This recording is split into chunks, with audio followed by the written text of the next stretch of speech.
നിലവില് മുളകുന്നത്തുകാവ് ഗ്രാമപഞ്ചായത്തിലെ കോഴിക്കുന്ന് എന്ന് പറയുന്ന സ്ഥലത്താണ് ഓട്ടോണിറ്റി എന്ന് പറയുന്ന ബൈക്ക് സ്പെയർ പാർട്സ് നടത്തുന്ന സ്ഥാപനമാണ് ഇപ്പോൾ കഴിഞ്ഞിട്ടുള്ളത്. 7 കൂടിയാണ് അവിടുത്തെ ഗ്രാമപഞ്ചായത്ത് മെമ്പർ തന്നെ ആദ്യം വിവരം അറിയിച്ചത്. അപ്പോൾ തന്നെ ഞങ്ങൾ ഒരു 5 മിനിറ്റിനകം തന്നെ ഇവിടെ എത്തിയപ്പോൾ അത് പൂർണ്ണമായും കത്തുന്ന ഒരു സ്ഥിതിവിശേഷത്തിലേക്ക് എത്തിയിരുന്നു.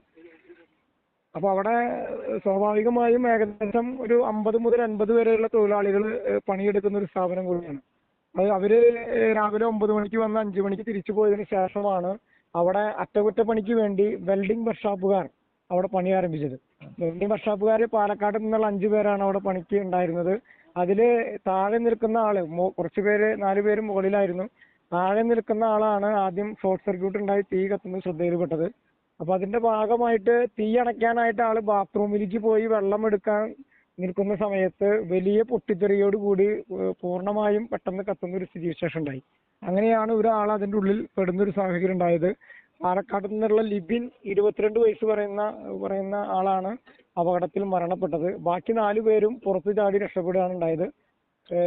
ഇപ്പോൾ ഫയർഫോഴ്സിന്റെ തൃശ്ശൂര്, വടക്കാഞ്ചേരി, ചാവക്കാട്, പുതുക്കാട്, കുന്നംകുളം തുടങ്ങിയിട്ടുള്ള സ്ഥലങ്ങളിൽ നിന്ന് ഇപ്പോ ഫയർഫോഴ്സിന്റെ യൂണിറ്റുകൾ വന്ന് തീ അണയ്ക്കുന്ന പ്രവർത്തനം നടന്നുകൊണ്ടിരിക്കുകയാണ്. ഇപ്പോൾ ഭാഗികമായി തീ അണച്ച് കഴിഞ്ഞിട്ടുണ്ട്. ഉള്ളിലേക്ക് ഇപ്പോഴും കടക്കാനായിട്ട് കഴിഞ്ഞിട്ടില്ല. രക്ഷാപ്രവർത്തനം നടന്നുകൊണ്ടിരിക്കുന്നു. അതെ, അതായത് തീ അണയ്ക്കുന്ന കാര്യത്തിൽ നമുക്ക് സ്വാഭാവികമായും ഒരു സ്ഥാപനം കത്തി കഴിഞ്ഞാൽ നമുക്കൊരു 3-4 യൂണിറ്റ് വന്നു കഴിഞ്ഞാൽ തീ അണയ്ക്കാൻ പറ്റുമായിരുന്നു. പക്ഷെ നല്ല രീതിയിൽ കത്തിപ്പിടിച്ചതിന്റെ ഭാഗമായിട്ട് തീ അണയ്ക്കാൻ പറ്റാത്തൊരു സാഹചര്യം ഉണ്ടായി.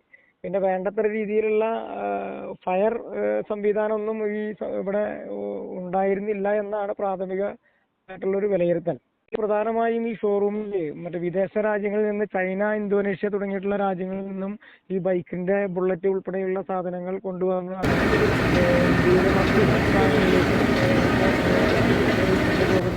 വലിയൊരു ഗോഡൗണാണ് ഉള്ളത്.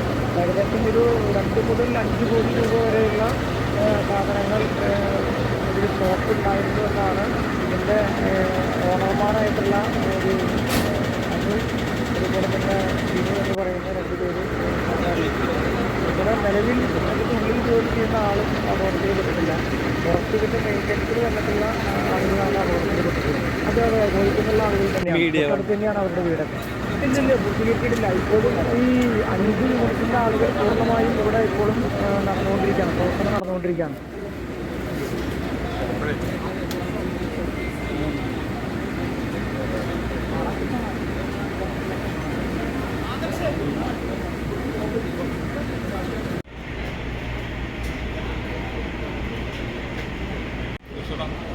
Indeed.